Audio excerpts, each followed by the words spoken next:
think we can, yeah, that's right. So I want to talk about right intention. So this is a bit of a series, and eventually it will be posted, but right now we're looking at right intention as it's the second factor in the Noble Eightfold Path, and probably the best description of it shows up in the middle length discourses in Sutta number 19, usually entitled Two Kinds of Thought, something like that. And it's where the Buddha is describing one of his reflections before he was enlightened. And he was, really practicing hard. And yeah, there's some in there. Sorry. It's a chilly morning and I need to, excuse me.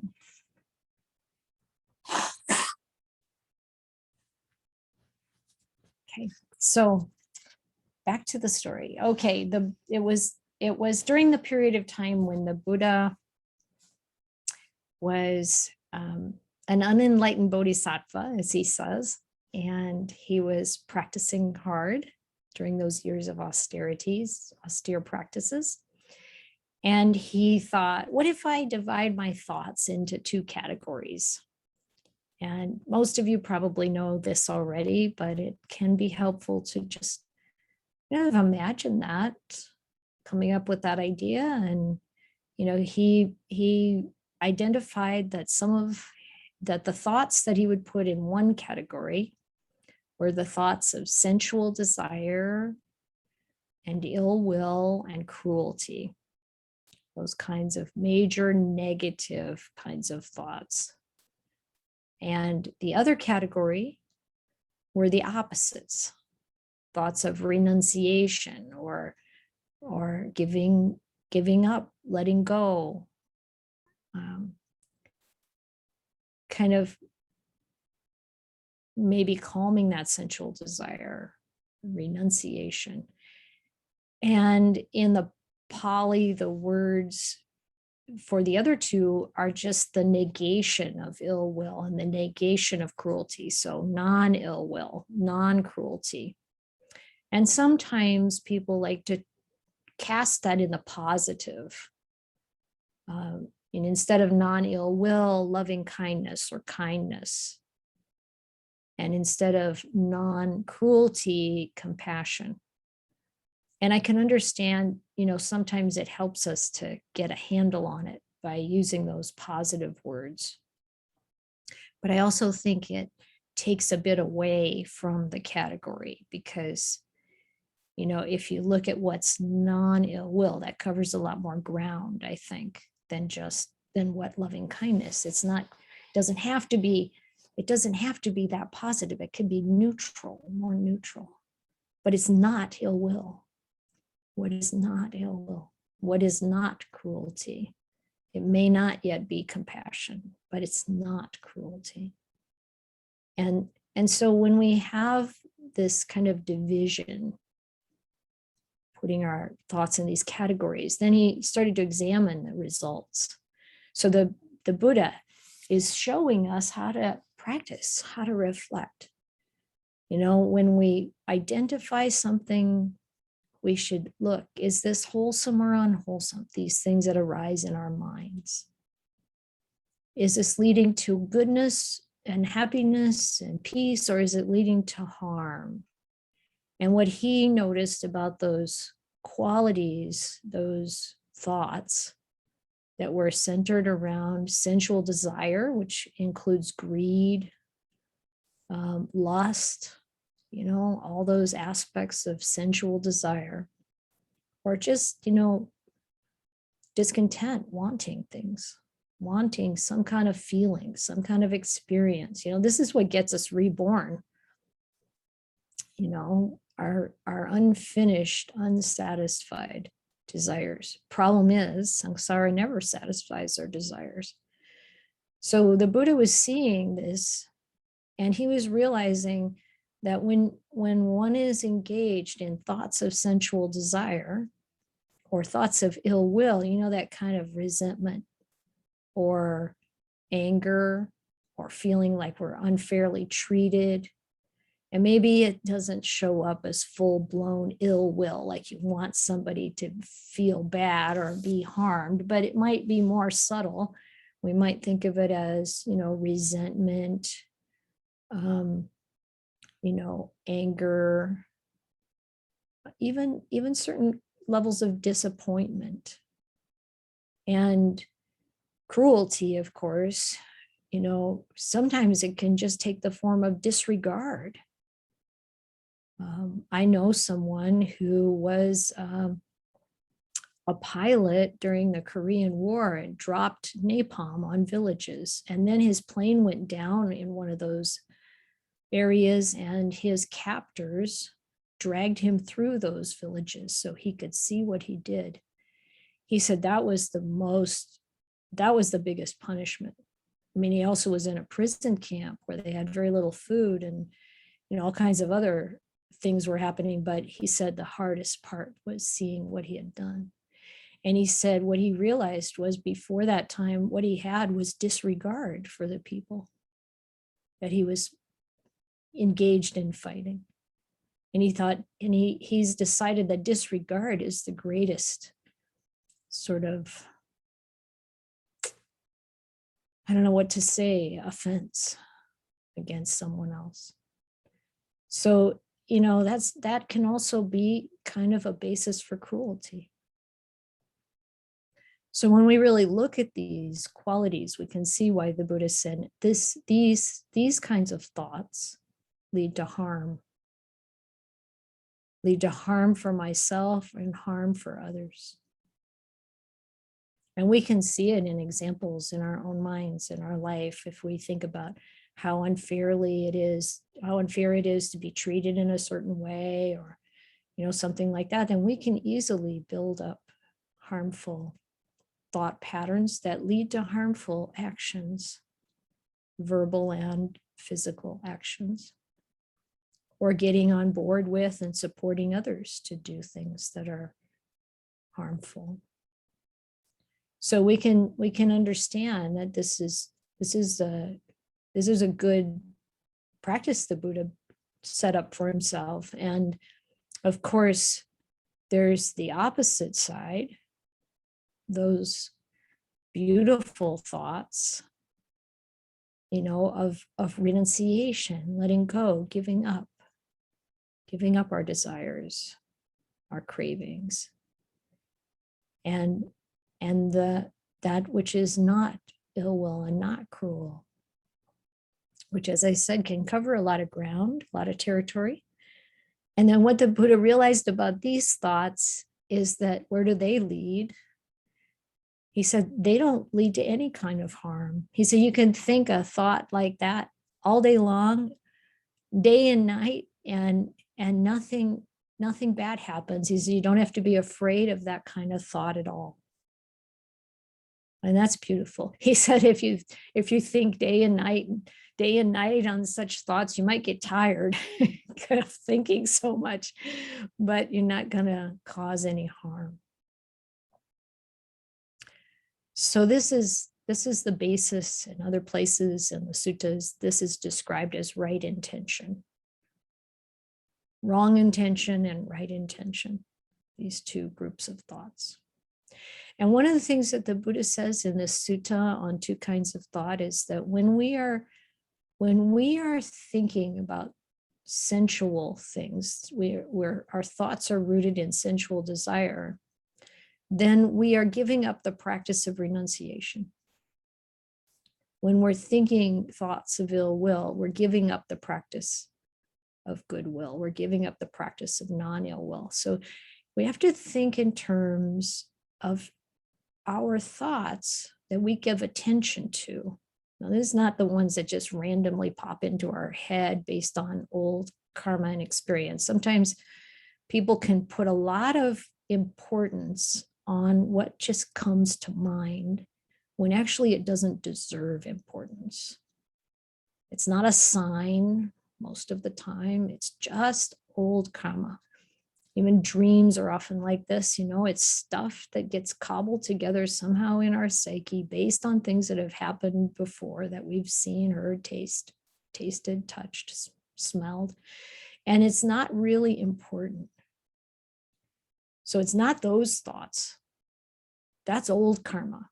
That comes from old action of some kind. But it's the new action that causes the trouble. The intentional thinking or the following of a thought that pops into the mind that brings unwholesome results. And that when whatever we do mentally, whatever we put our attention on, put energy into mentally, that's practice. We're practicing something. And we have to look at, what am I practicing? Am I practicing increasing my disappointment and distaste for some person and the way they behave? Or am I practicing, developing more loving kindness and compassion? Am I practicing being, turning away from those cravings and desires that cause me irritation and discomfort, even though I'm seeking comfort? It causes discomfort. Am I turning away from that and opting for peacefulness? Am I turning away from the things that excite me and turning towards being peaceful and content? So what am I practicing? What am I developing? And then, it really has a big impact. If we continually turn away from sensual desire, ill will, and cruelty, we continually turn towards renunciation, non-ill will, and non-cruelty, it changes our behaviors. It changes the way we feel. It changes the way we think. It changes those kinds of things that'll pop into the head randomly, because we're creating this wholesome ground of good intention. In my background, and maybe in yours too, there's this phrase of good intentions pave the road to hell. Have you heard that? The road to hell is paved by good intentions. Well, that's a kind of a thought that in Buddhism, we have the opposite idea. The road to heaven is paved with good intentions, even the road to Nibbana, because it's our intentions that start the wheel, that turn the wheel, that put it into motion, this way of developing the mind. And our words and our actions flow directly out of it. So if we can set our mind on a good track with good intentions, pull it off the track of going down the road of, revisiting that ugly interaction with someone where we felt offended, can pull it off that track and maybe think about, well, what might have been going on for that person at the time, or what is it that my heart really desires that I can support it to something wholesome and good? What is it that I really think I need? And then checking that out. Is it something I really need, or is it something that I want, or is it something that can be much more beautifully satisfied with spiritual energy and spiritual activity and really loving people and loving ourselves? This is all part of good intention. It's not just those categories. If you really look at the Dhamma, the Buddha is pointing at good intention, right intention in a lot of different ways. How we think, what we say, how we act, the larger sense of the Brahma Viharas in our life, our virtue. When we decide to keep the precepts, that is right intention. And of course, we have to follow through on that, but we're much more likely to if we start with, I want to do this. I want to do this. And I want to examine the results of keeping the precepts. And when people tell me I can't take the precepts because I don't want to stop drinking wine with dinner or something, it feels innocent to them, but they feel like they can't take the precepts. Or someone will say, I can't take the precepts because I like to eat meat. And I say, but that's not in the precepts. And then it's important to recognize that distinction. Even though there's a relationship with killing, it's not breaking the precept. And even the precept on speech, people say, oh, I can't take the precepts because, I have this habit of blurting out some harsh response or sarcasm or something else. And that's not the precept. The precept really is just about lying. So in a way, the 5 precepts are kind of this basic, super important baseline that we refine our speech and behavior and even our thoughts on. But if we keep that baseline, as is said in the Thai culture, then you're a fully human being. If you live below that baseline, we can't really count that as human activity. It's more like animal activity. So that's an interesting contemplation. But when we think about, if someone says I can't do I say, take the precept, take 4.5 precepts, take 4 precepts. And then when you decide to have that, if you're meditating and you're practicing and you decide to, go ahead and have that glass of wine, or you say that comment, or you have whatever, and then reflect upon it. How does it feel? How does it feel? How does it feel? Is it helpful to your practice, to your character development, to your life, or not? It's not about, these are not commandments, but they are right intention. And they're there for the benefit of our development and the happiness of our life. And to think about right intention in these kinds of terms, I think is helpful for us to know that it really spreads through every aspect of our life. What is my intention with my work? Some people that I know, they're unhappy at work every day. And really unhappy with the people they work for and the people they work with and the job that they're doing, and they're miserable and they don't know how to get out of it. And then I think about Ajahn Ganha when we're in Thailand, and he says, be happy with everything that you do. Be happy and give your work as a gift, that everything you do is a gift. And if you think in those terms, regardless of whatever job we do, we can do it with contentment, with happiness. We can give that work as a gift. And that intention changes everything. And then the people around us aren't so annoying. They haven't changed a bit. Or the people we work for. Now, that doesn't mean that you should always, that you can transform every situation. I'm not saying that. Sometimes it's better to leave if things are abusive or harsh, if the culture is unwholesome, people are, being untrustworthy and so on. There are good reasons to move on. And the Buddha said, usually the best reason to move on is it's causing the defilements in you to increase. If the defilements in you are increasing, leave, go somewhere else. But we have to make sure we do our part, because for most of us, no matter where we are, we're kind of thinking the same way. It's a story my dad used to tell about someone who moved into a new neighborhood, and he asked one of the people living there, so what are the people here like? And the man said to him, well, what were the people like where you lived before? And he went through this list of, this person's this way and this person's that way and that person was that way. And he said, yeah, they're about the same here, because that's the way this person looked at things.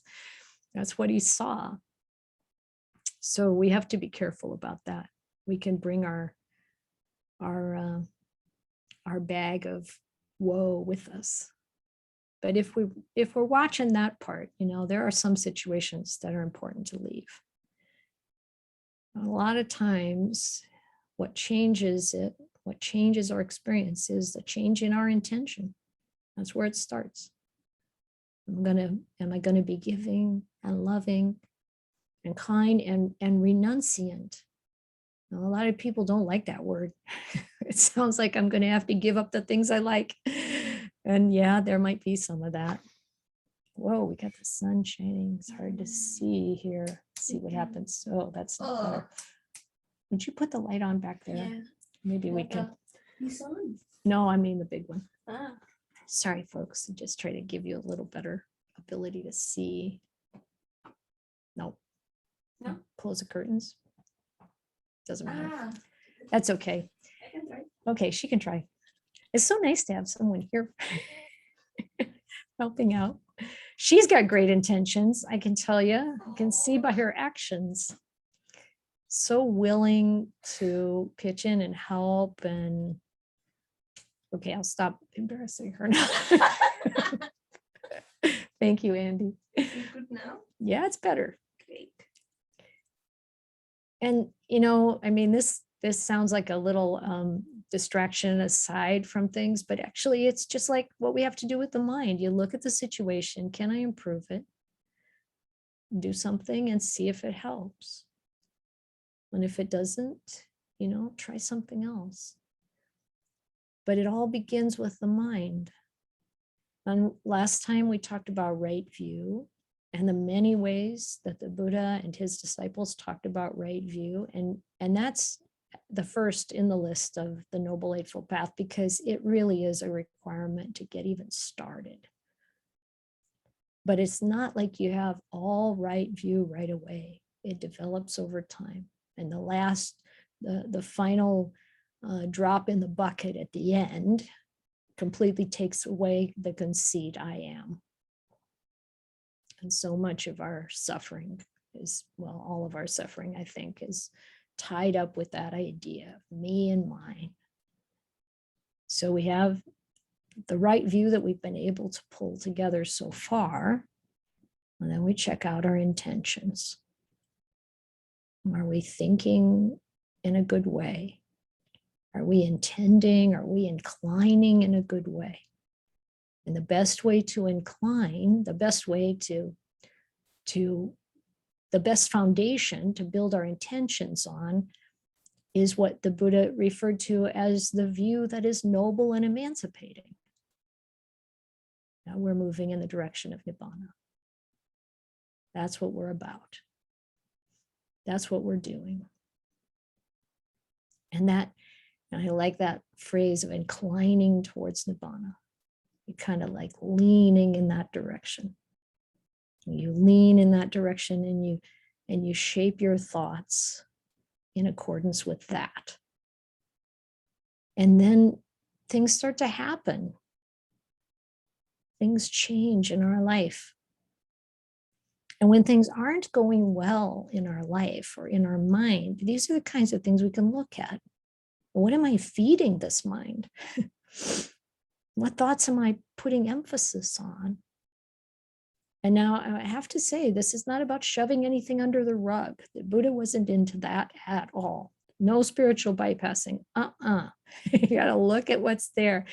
He praised knowing the state of your mind more than having a good state of mind. I mean, really, first and foremost, we have to see where we're at and accept it. This is where I'm at. This is where I am right now. This is the state of the mind right now. And then you can do something about it. But, we all know people and see it in ourselves, the times when we want to gloss over it and act like we're better than we are, act like we're in a better place than we are. But if we're not there, our chances for being happy, content, and peaceful, being where we want to be are strongly diminished, we have to first turn towards it and try not to layer guilt and, other kinds of what I would throw into the unwholesome and wrong intention category.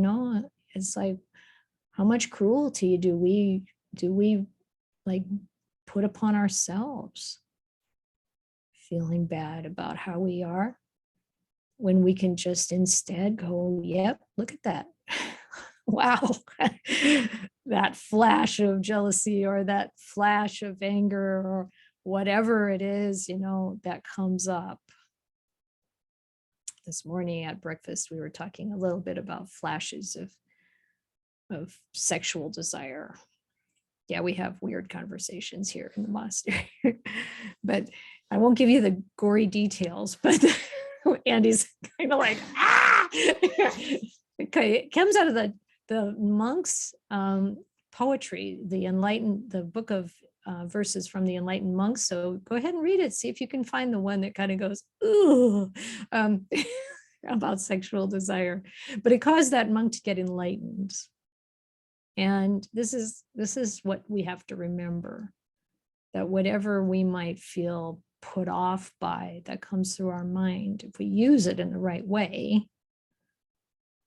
it can be beneficial.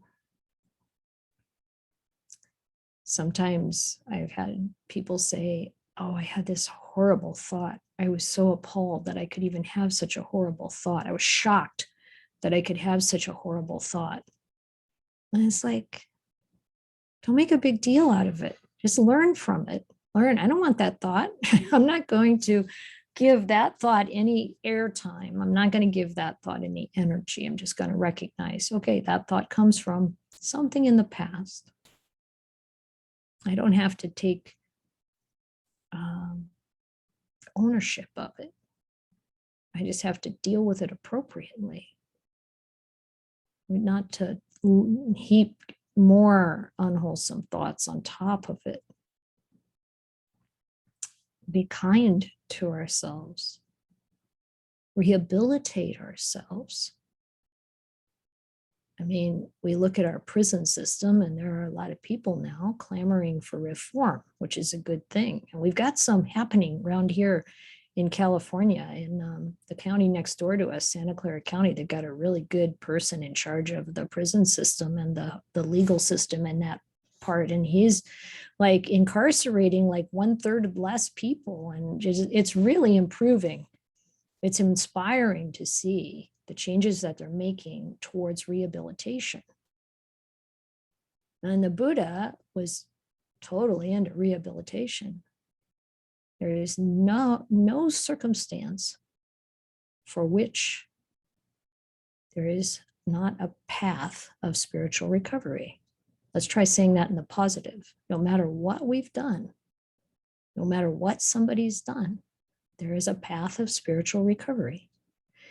And when something's happened in our life, no matter how long ago it is, if it still feels unresolved, then look at what is the path of spiritual recovery from this point. It's about progress. It's about development. It's about growing the heart larger so that we can accept the mistakes, accept the flaws, accept the bad decisions, accept the failed experiments. It's okay. What's the path of spiritual recovery from this point on? And then we can accept it more in other people. Human beings are tormented sometimes, and that causes us to do weird things. And sometimes we torment ourselves so much after that we can't recover. That's something that's a misunderstanding. It's a wrong intention. We might think, I'm going to make myself better by beating myself up, or I'm going to make somebody else better by beating them up. But does it work? Check it out. I don't think so, not usually. And once in a while, I hear a story from someone, they say, when I was 6 years old, I was shoplifting, and my mother found out, and she beat the tar out of me, and I never did it again. And I'm glad she did that. But that's a rare story as far as I can tell. And so, this is something to reflect on. What is the right medicine for the ailment that we have? And what is going to help us? I'm sure when beating the tar out of her did not mean really damaging her physically. I think it was a good solid spanking, which, we would call child abuse nowadays. And I'm not advocating it at all. But, what does it take for our own character? We have to know our own character, our own temperament. What does it take? Usually it's not an inner beating. It doesn't really help. This is, again, we have to always look at the results of what we're doing. Is this really productive or positive? Try not to be too caught up in the emotional side of it. Try to see it clearly. This is all part of the practice. These are basic guidelines for the way we develop in every respect. Noticing the way things are right now, making a clear decision with wisdom about whether this is wholesome or unwholesome, right or wrong intention, right or wrong view, right or wrong action, and then taking the steps to go in the right direction. We have to constantly reevaluate. Constantly sounds too obsessive. Maybe not constantly, but you get the idea. This is where we have to kind of there's always this way to kind of slip off the balance. And then we have this chance to come back to it. And also to check things out with other people that we trust. Am I thinking about this in the right way? One of the things I really enjoy about monastic life is the opportunity to collaborate with other people who have the same set of intentions. That same goal that's noble and emancipating. And they can see things, other noble friends can see things in us that we can't see. And if we check it out with them, they can help us. This is hugely valuable. Well, I think that might be enough for this morning in terms of Dhamma reflection. So let's do some meditation and then we'll have some time to talk. So find a comfortable position.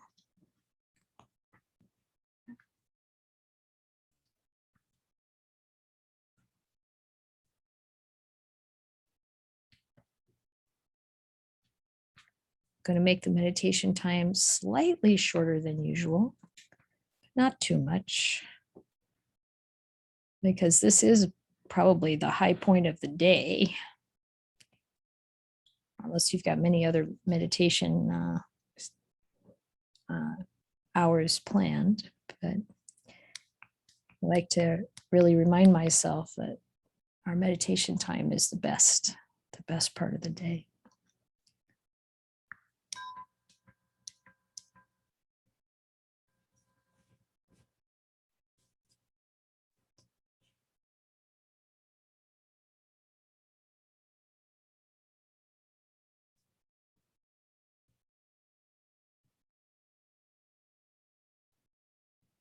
So we feel our body, the spine straight but relaxed and touching whatever surface it's resting on.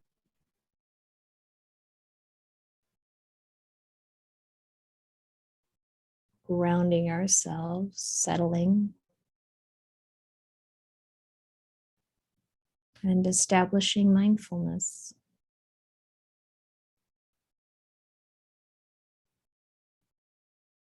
And just notice what happens in our mind and in our body when we have that thought of establishing mindfulness. This is a right intention.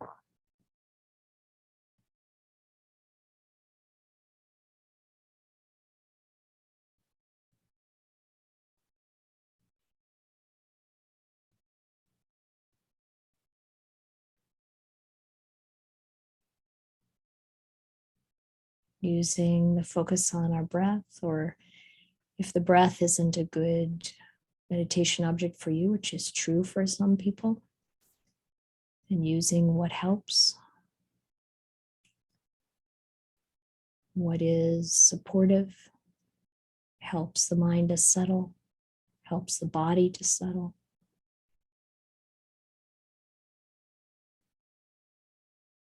So as I talk about the breath, if you're not using the breath, just fill in whatever your object is.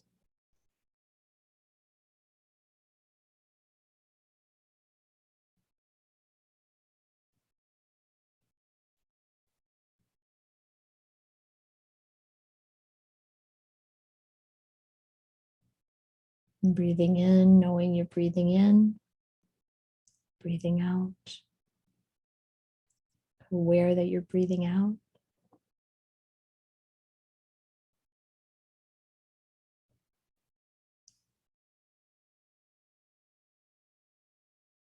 And aware of your whole body, breathing.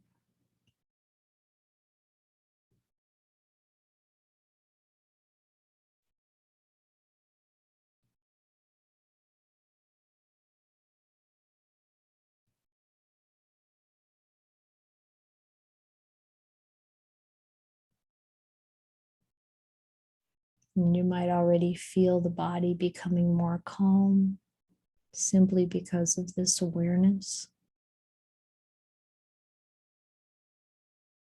And we encourage that with our intention. Calm, peaceful, relaxed.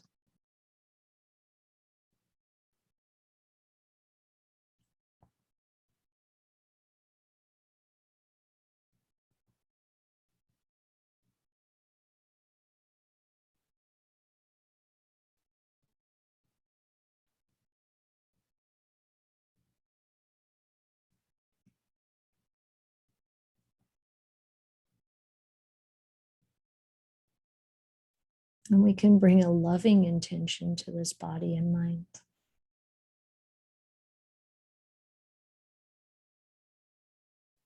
We can bring an intention of compassion, an attitude of compassion to this body and mind.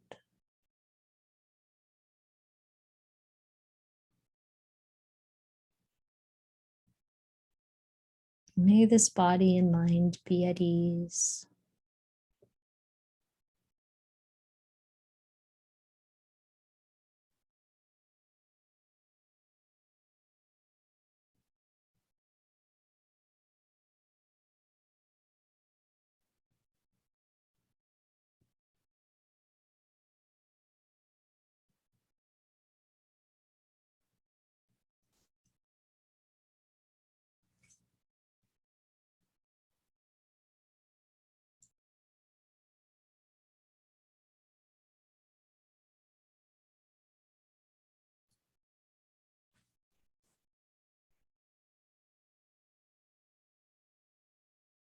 And if there are thoughts in the mind, notice their quality.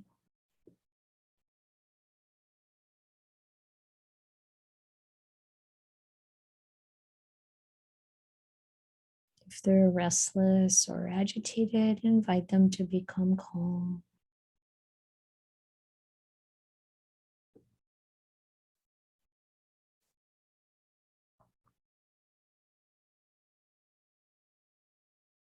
If they're a bit down or sad, then invite them to brighten, bring in some gladness.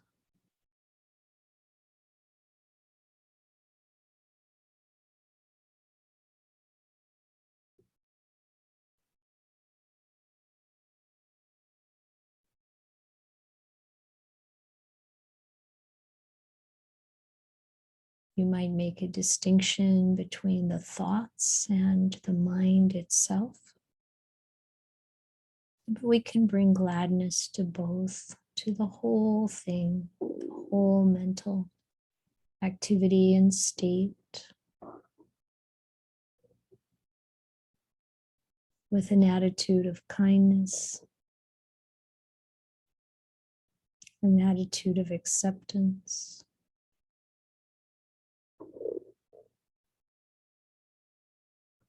An attitude of letting go.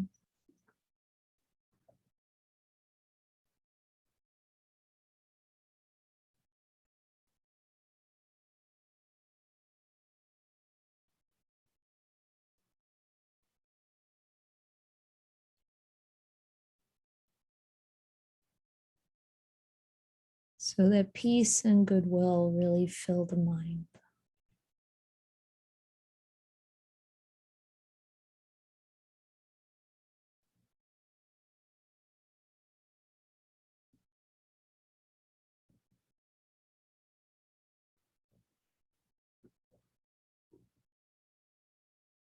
It's through our intention that we can become happy and at ease in this moment.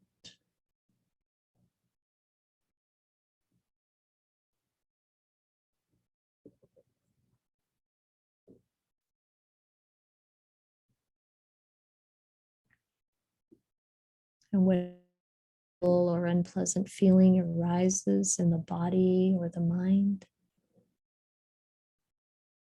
we can bring that intention of kindness and goodwill towards it rather than trying to push it away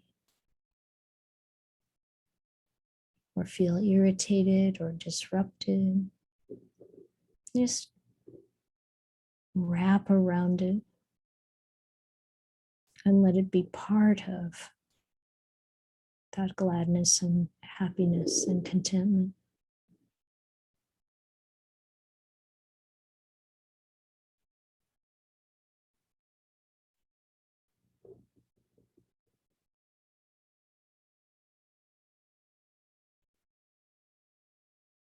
Letting whatever comes into the mind be that guest, that temporary guest. We know it won't stay. Can observe it while it's there.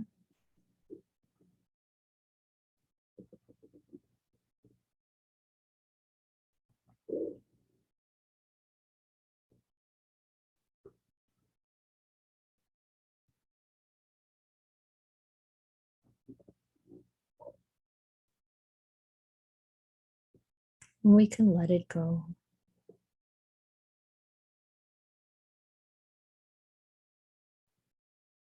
Can let go and let go until there's nothing more to let go of.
welcome back.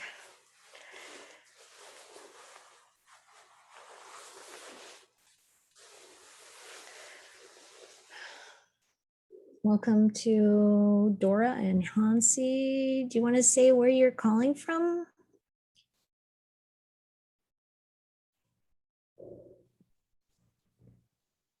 Yeah, hi, I'm Dora. I'm calling from Olivia's living room. Olivia's living room?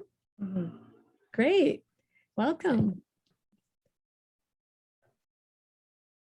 Are you there, Hansi? Yes, I am Hansi. I'm calling from Dallas, Texas. Hi, Hansi. Welcome. Did I miss anyone else? I think everyone else was here earlier. Okay. Okay, so comments, questions, thoughts, complaints?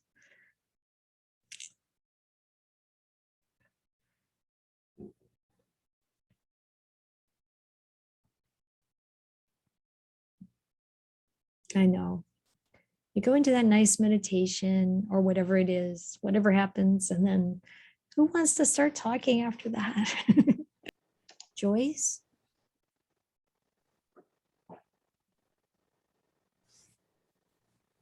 It's a really excellent talk, and I'm going to review it many times. But I woke up this morning with something else in my mind, and I think it will relate. I've been experiencing a lot of restlessness and worry in my mind, and I woke up with it again this morning. And so I opened my helpful book to get some tips again, refresh my mind. But instead, it opened to sloth and torpor. And I thought, oh, this might not be a mistake. So I read on. And this brought up something that I've been experiencing in my meditation practice. And it's the Anapanasati Sutta. And when we first started practicing that, I was able to experience that energetic quality of PT pretty easily once I grounded in the breath. Mm-hmm. But more recently, over the last few months, instead it's been going to kind of calm, which is really great because it kind of counters all this restlessness and worry. But in the reading today, I just realized that has this, I've been kind of concerned about it actually, like, because I can't seem to move anywhere from that space. Mm. It's sinking quality. So it's also a counter to all the efforting I've done in my practice over the years. So I really liked it, but I'm not liking it so much because I can't seem to get it to like move, like even to the second tetra. So I would like some suggestions from you on how to recognize this quality, the more specific kinds of things that are going on with the mind when it sinks like that. Mm-hmm. And I would like to also have tips, if you can, with bringing this into daily life, because I think I'm carrying this in my daily life as well. Mm-hmm. Yeah, so sloth and torpor is the flip side of restlessness and worry, and they often flip back and forth. Oh. They're two sides of a coin. And a lot of it comes from overstimulation. That's one thing to look at. Mm-hmm. And so giving yourself more opportunities to be peaceful outside of meditation. And the other part to look at is whether or not you're happy. One time I was at a retreat with Ajahn when Ajahn Jumnian was teaching, and I was in training. I was a nun, and I was having a lot of sloth and torpor issues. Like as soon as I would sit down to meditate, I would, have to fight to stay awake. And I had this question. I raised my hand. There was a whole group of people there, and he ignored my hand, did not call on me, but he answered my question a couple minutes later. And I knew he knew what I was going to ask. It's just out of the blue, not based on something someone else said. He said, if you're having sloth and torpor, it's because you're not happy. You need to be happy. And so that takes us on a deeper journey into, well, what is it that why am I not happy? What's happening? What's going on in my life? What's going on in my mind?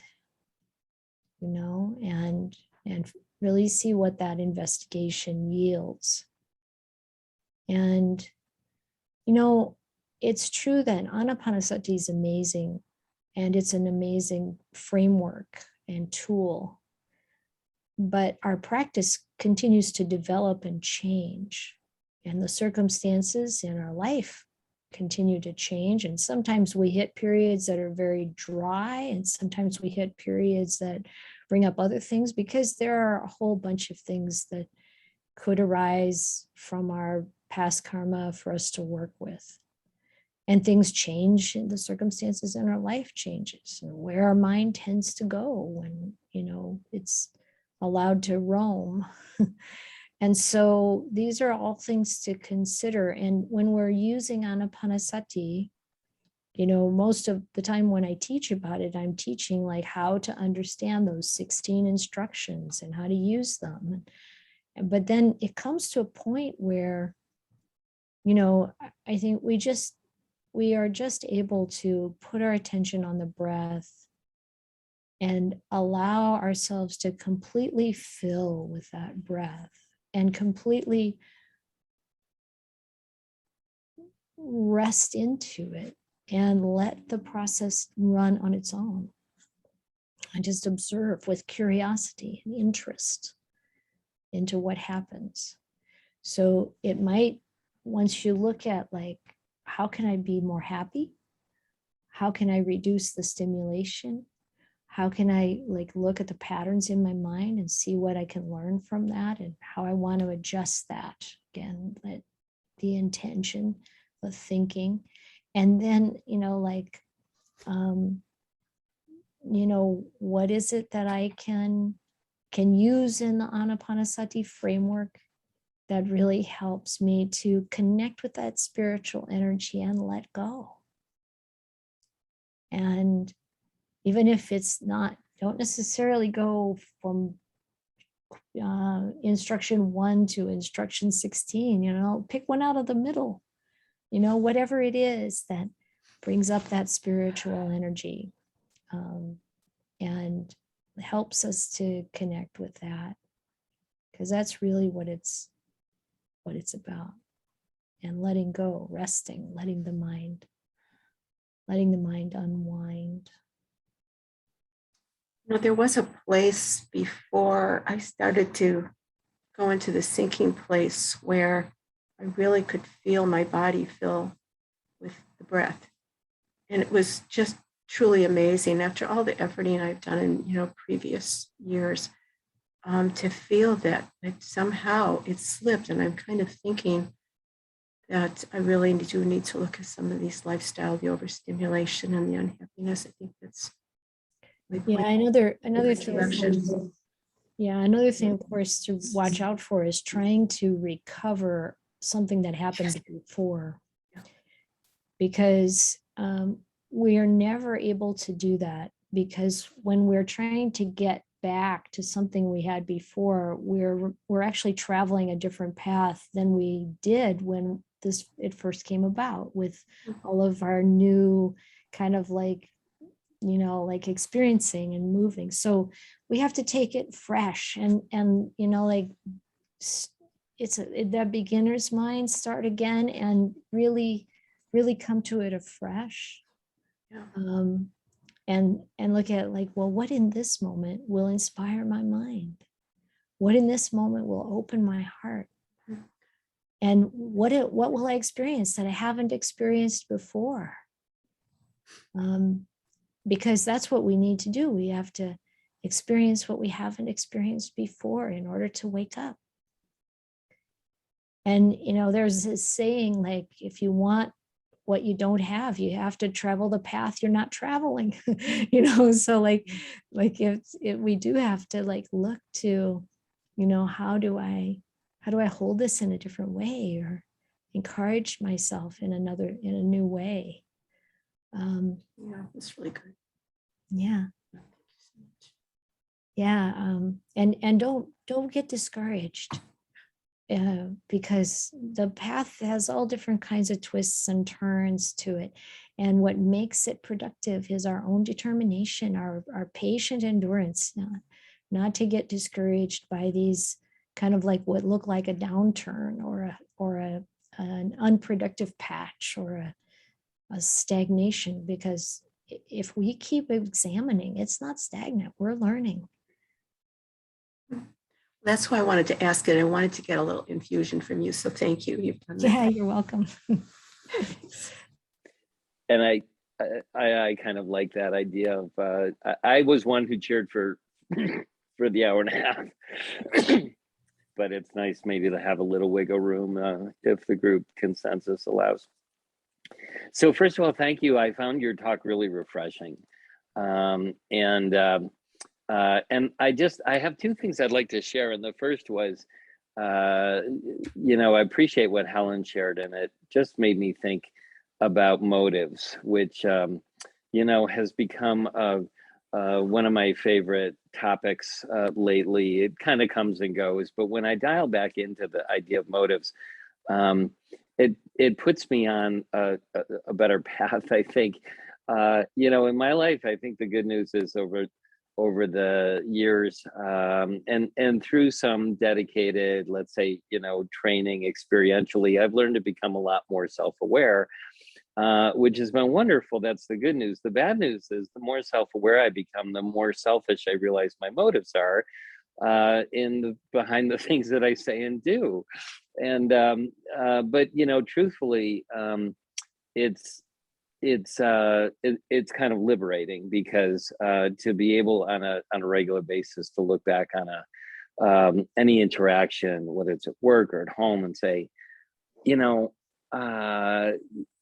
what really was the motive behind your offering support for this person? Just yesterday, I had a lengthy conversation with a colleague at work wanting to help pick up some of her slack at work, and she's pretty busy, and I think the motives are pure, but there's another side to that,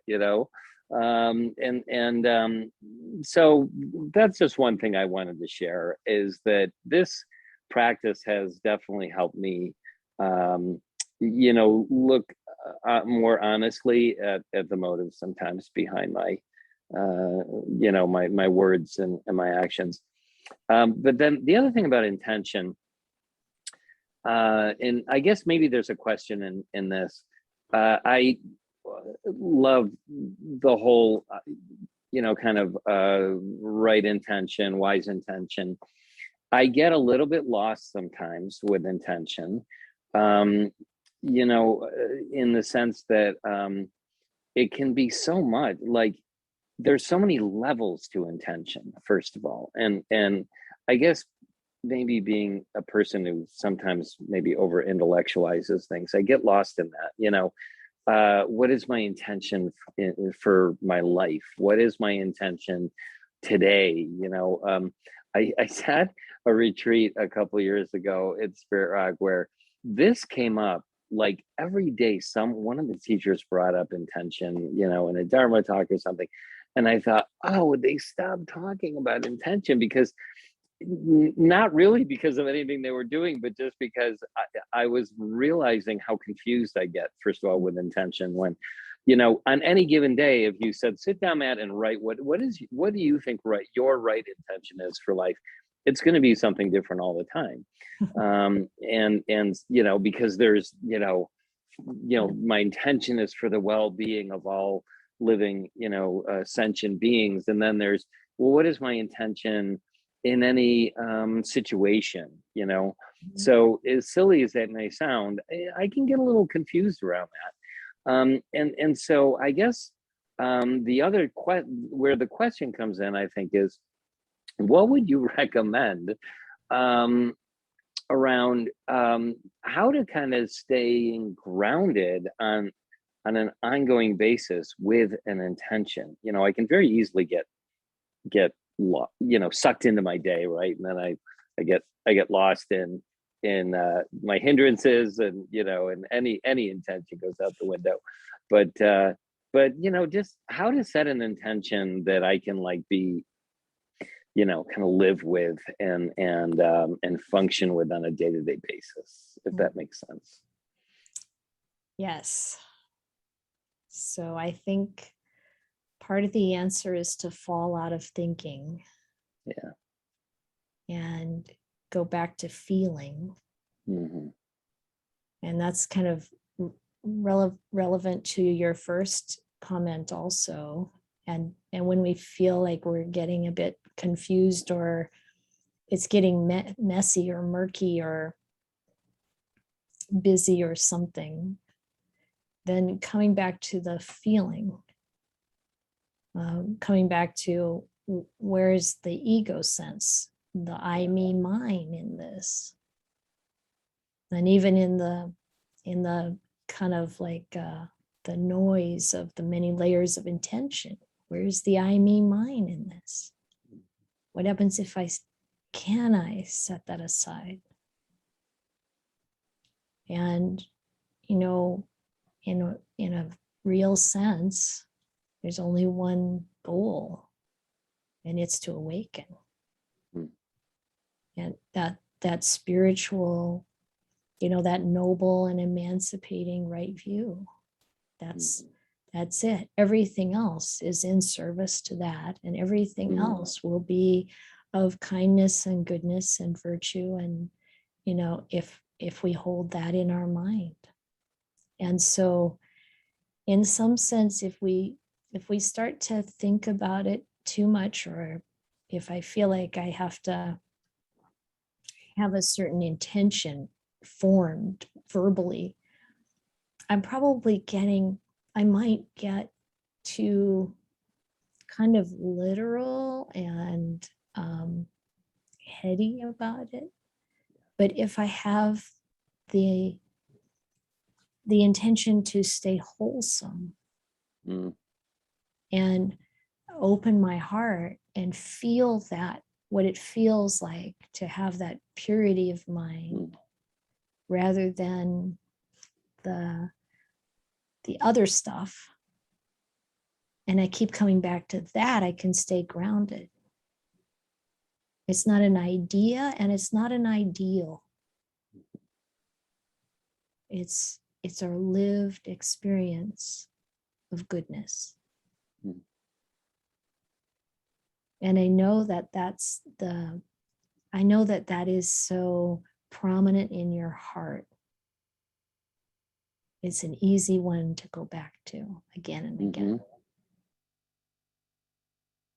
So watch out for that desire, the ego desire to take over. Yeah, this is great. Thank you. Yeah, you're welcome. Yeah. Nicholas, did you want to say something? First of all, I want to thank you for this Dharma talk. I found it really inspiring. It really touched me. It's really nice. And the other thing is, I remember you mentioned something about when you're in contact with someone and this person might not be like nice to you, then sometimes it's good to just go. And I think this, like, sometimes I feel like it's a bit difficult because sometimes there are people, family or friends, that they might say or do things that might make you feel bad, or something like that. But at the same time, you just don't want to like cut them out of your life. Yeah. So because it feels like you don't have compassion or understanding for them, but at the same time that's like harmful for yourself. And yeah, it's really hard. Like, I'm not sure like what to do in those situations. Yeah, it is hard. And again, I think if we keep the idea in mind of, is this helping me be a better person, or is this causing me to have more defilements arise? That's one measure. Another one is, how willing is this person, or how capable is this person of listening to me? If I want to talk with them about the things that I feel hurt by, could they listen? Would they respond? Do they care? Are they capable of that? And, sometimes we don't have to cut people out completely, but maybe we just kind of gradually put our attention and time somewhere else, and we can still have compassion for someone, even if we don't like them, even if we don't want to be around them, even if we have very strong kind of like negative experiences with, we can still have compassion, but we don't have to spend time with them. The Buddha put a lot of emphasis on being careful who we spend time with, who we have as our friends. And if they're breaking the 5 precepts, that's detrimental for them and for us being with them.